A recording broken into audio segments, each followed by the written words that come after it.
Good evening, everyone. Welcome back to today's live session. I'm so excited for the conversation that we're going to have today. Yesterday, we had a bit of a technical glitch. So, today, we're going to continue on that important topic, which is completely going to reframe the way you see life, the way you understand success. And it matters especially because, as you know now, we're living in the AI age. We're living in a time where you can access almost anything, any information, any outcome that you want, and yet it's not going to make it easier to succeed. On a lot of extents, it's going to make it difficult if you don't understand the principles that we are going to talk about today. Because what's happening is, if you observe carefully, AI is making it super easy for anybody to become an expert. And because of that, the real expertise that's required to actually make changes happen, people are missing out on that by just looking at the shortcut that they are getting when they start to use AI. And that's why rather than focusing on methods in life, what we have to actually start focusing on is principles. So let me tell you a quick story to help you understand what I mean. This story comes from many years ago, more than 100 years ago, from Germany, where the physicist Max Planck was on a lot of tours around multiple cities like Hamburg, Berlin, and then many other cities in Germany, Austria, and across Europe, where he was touring to give people lectures on physics and his new theories and everything that he was exploring.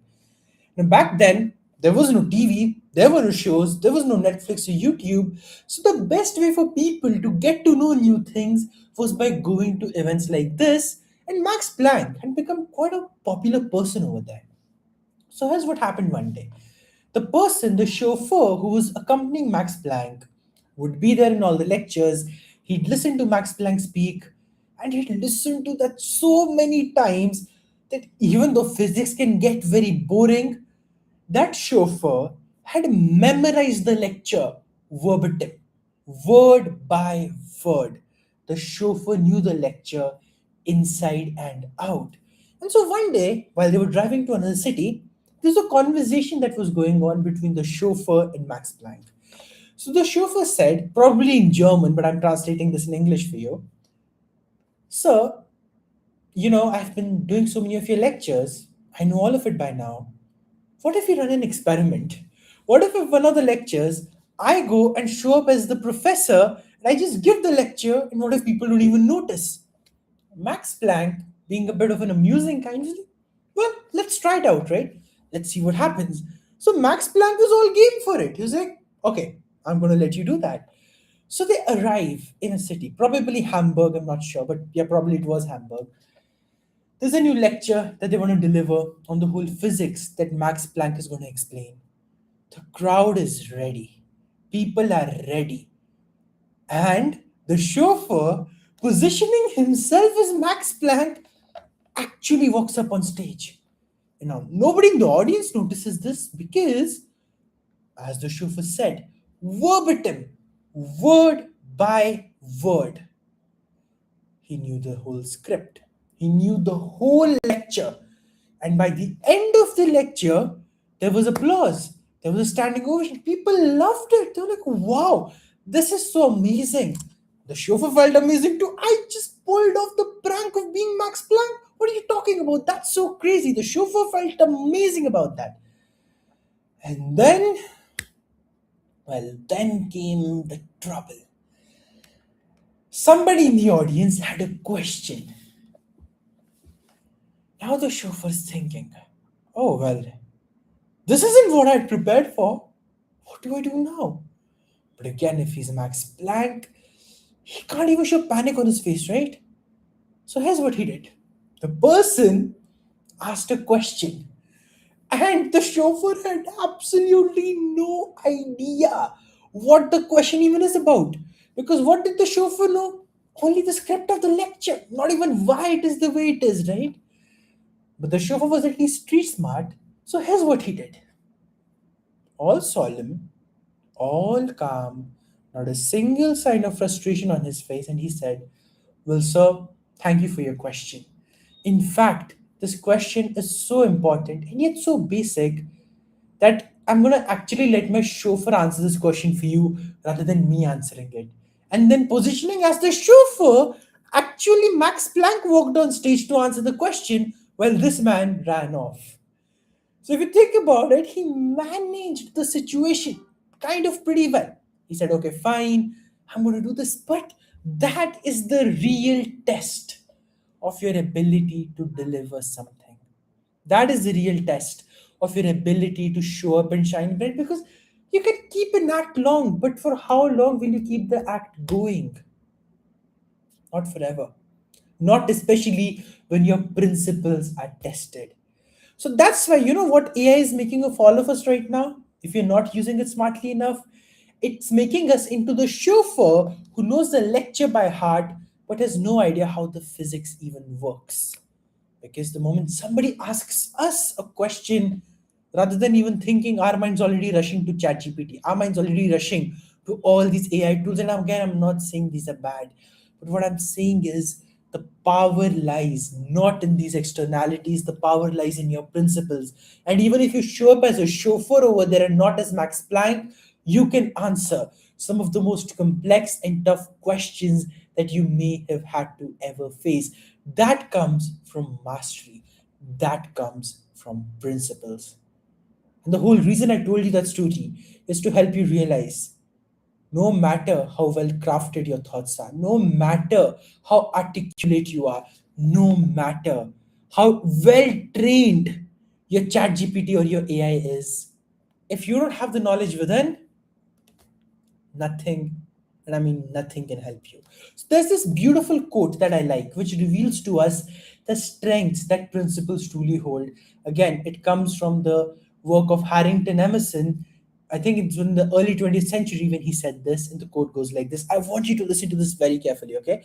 It captures the perfect essence of the Max Planck story, and unfortunately, a lot of the mistakes that we are making today.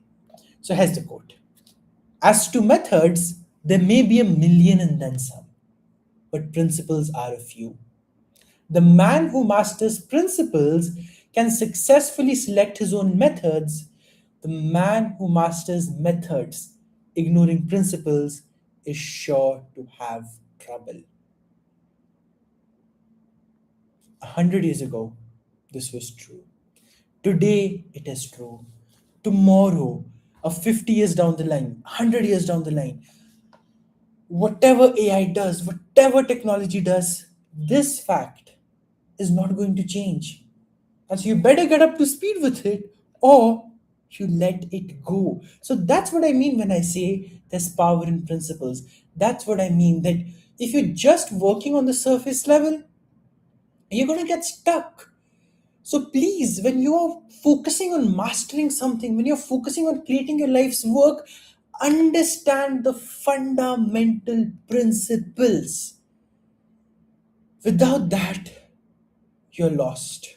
Without that, you're like Max Planck chauffeur, perfectly tied up with all the knowledge on the surface. But the moment someone cracks, the moment someone asks a question that probes deeper, you're gone. There's no point in being a shiny balloon that can burst at any minute.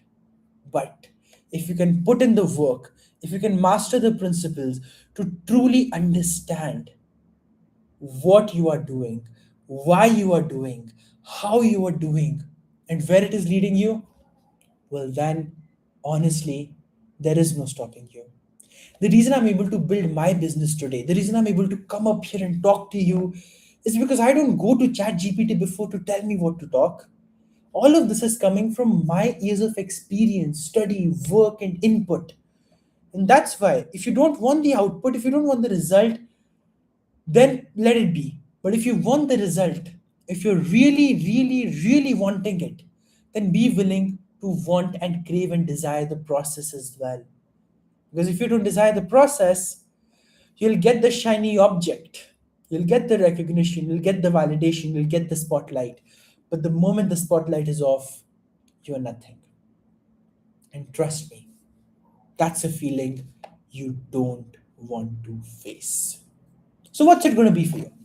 Are you going to be like Max Planck chauffeur, or are you going to put in the work to be Max Planck himself in whatever field you may be doing, in whatever area you may be working in? Again, that's a metaphor, okay? That's a story. I just want you to apply to your life and your area, and you'll see exactly how it fits. Focus on building up first principles. Focus on the unchangeable truths of your work, your industry. In fact, in your life, in your relationships, in your health, there are these unchangeable truths that you need to be able to focus on, that you need to be able to understand. And the moment you do, life makes sense. Everything falls into place. And one of the reasons I've observed that the people who do coaching with me get amazing results is because I don't teach them methods. I teach them principles. Even when they're a bit hard, even when they're a bit difficult to grasp their minds around because they challenge a lot of their current beliefs, I have those difficult conversations. I push through because I know once that is there, then the changes are permanent. So I'll leave the question open for you tonight. As you reflect on it over the weekend, as you reflect on it tonight, ask yourself, when you are using AI or when you're using any of the modern technologies, are you risking becoming the chauffeur rather than Max Planck? And just be honest with yourself. Is that a choice you're willing to make? Is that a price you're willing to pay of looking like an expert but not being one? Of looking like an amazing person but not being one? And then when the bubble is burst, you disappoint yourself and you disappoint everybody else. I'd say better choose principles today, better choose that reality now, so that when you do, when you look back on your life 10 years later, 20 years later, 30 years later, you feel proud of the choices you made. You feel proud of the person you became. That only happens when you focus on principles rather than methods. Thank you so much for tuning in today. Thank you so much for being a part of this session. I really appreciate it. I really value you spending your time here. And I'll see you once again in our next session. That's on Monday. Till then, keep thinking, how can you prioritize principles over fads, trends, and just methods that are beaming right now but hold no substance?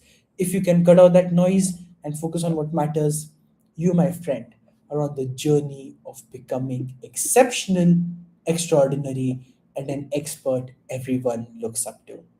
Thank you so much. I'll see you on Monday. Bye.